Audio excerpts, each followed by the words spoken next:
좋은 아침입니다. 금요일입니다. 6월 2일 우리에게 주신 하나님의 말씀 로마서 4장입니다. 1절부터 12절까지 말씀 보겠습니다.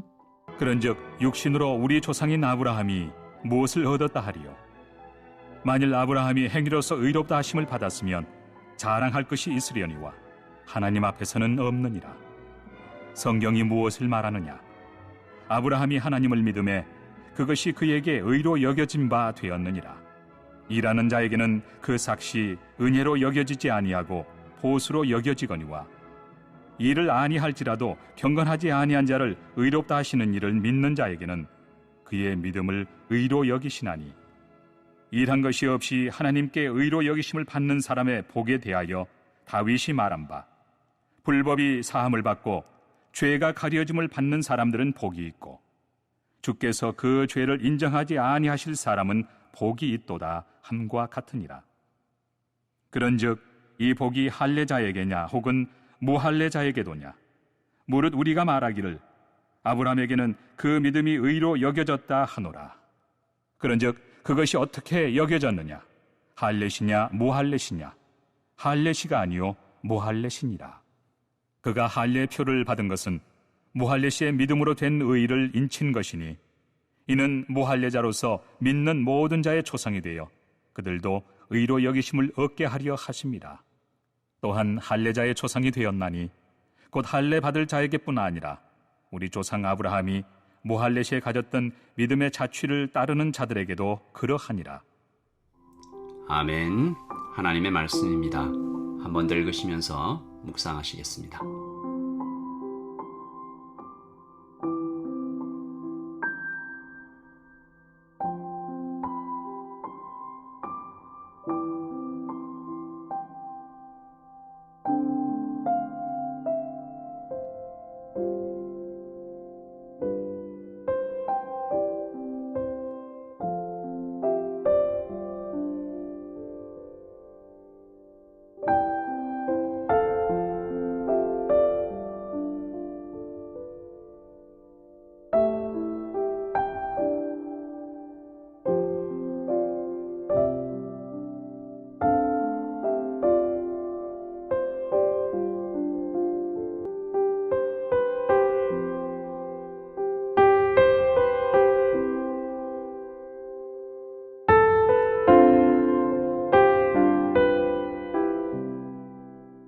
율법을 지켜서 의로워지는 것이 절대 아니다.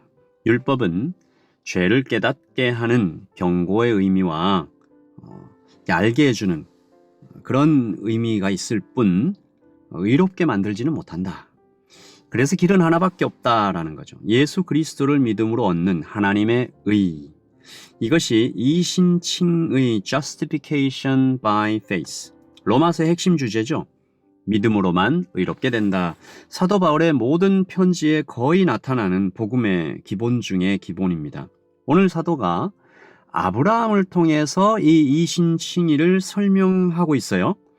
여러분, 아브라함이 누굽니까? 갈대아 우르에서 살다가 하나님의 부르심을 따라 갈 바를 알지 못하고 믿음의 길을 떠났던 사람이죠. 그에게 별명이 좀 많아요. 믿음의 조상, 이스라엘의 아버지, 이런 어마어마한 건국의 아버지죠. 아브라함의 존재는 유대인들에게 참 절대적입니다. 그들이 종종 아브라함의 하나님, 이삭의 하나님, 야곱의 하나님이다라고 부르는 것 들어보셨을 때죠. 예수님도 아브라함을 인용하실 때 누가복음 16장 보시면 부자와 거지 나사로의 비유 나오잖아요. 나사로가 죽은 후에 천사들에게 이끌려 아브라함의 품에 안긴다라는 장면이 있고요. 부자가 이제 지옥 떨어지잖아요. 거기서 이렇게 아브라함과 대화를 나누는 장면 보면 마치 아브라함이 하나님의 대리자처럼 이렇게 설명하고 대답하고 하는 장면이 나옵니다.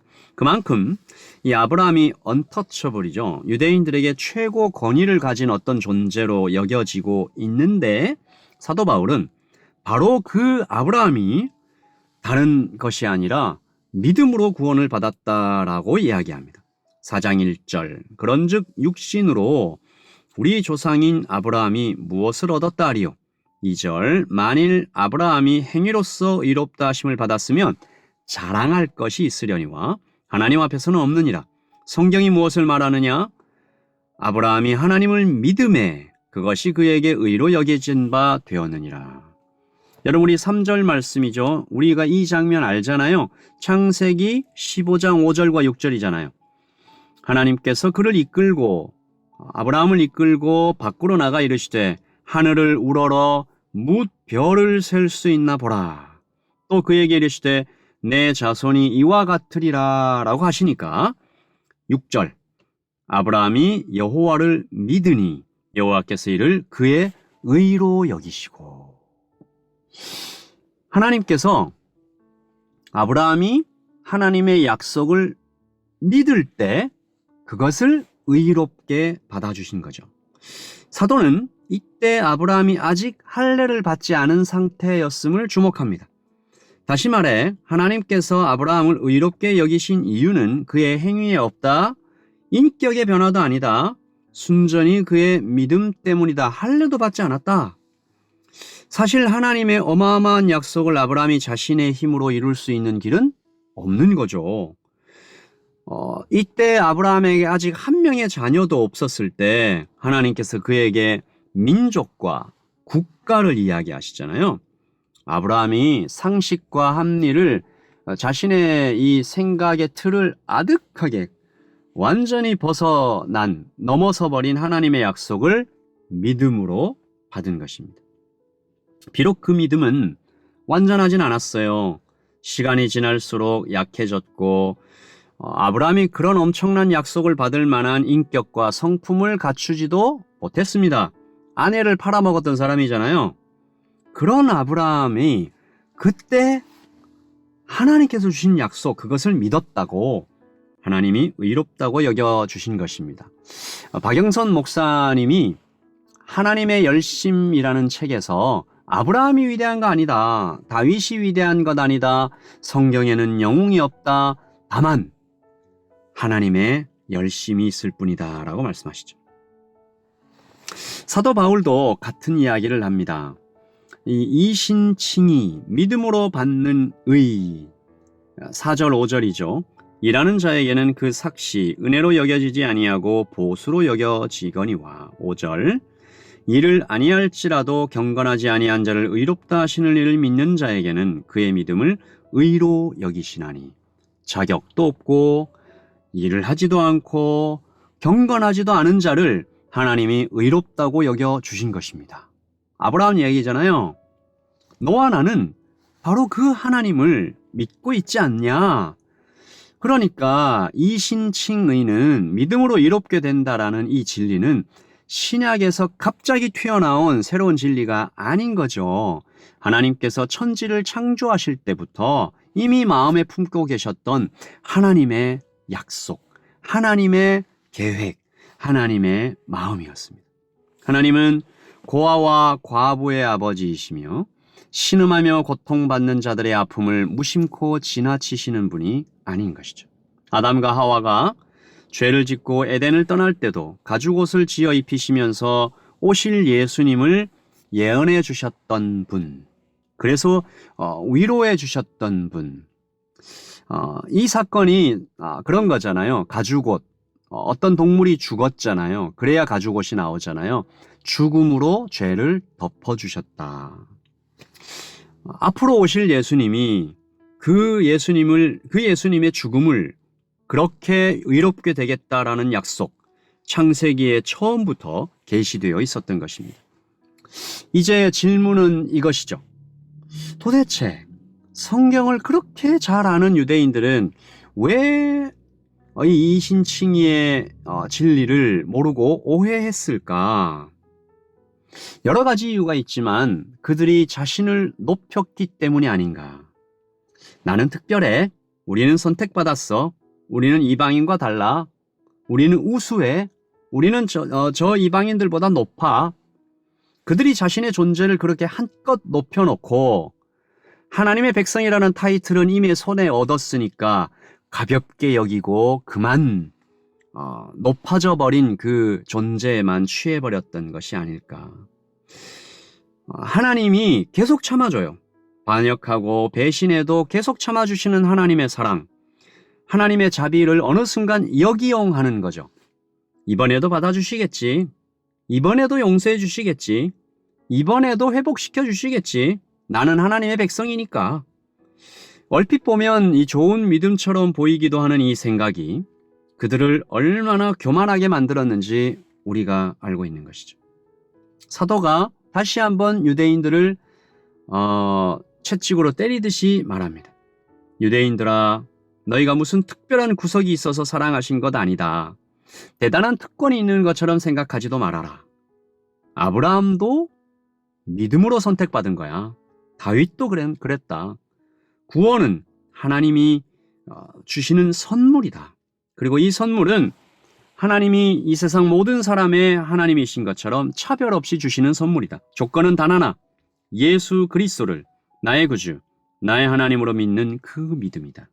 이것이 하나님, 야훼 하나님이 그렇게 강조하면서 얘기하신 바로 그 성경의 핵심이라고 유대인들에게 사도 바울은 다시 이야기하는 것이죠.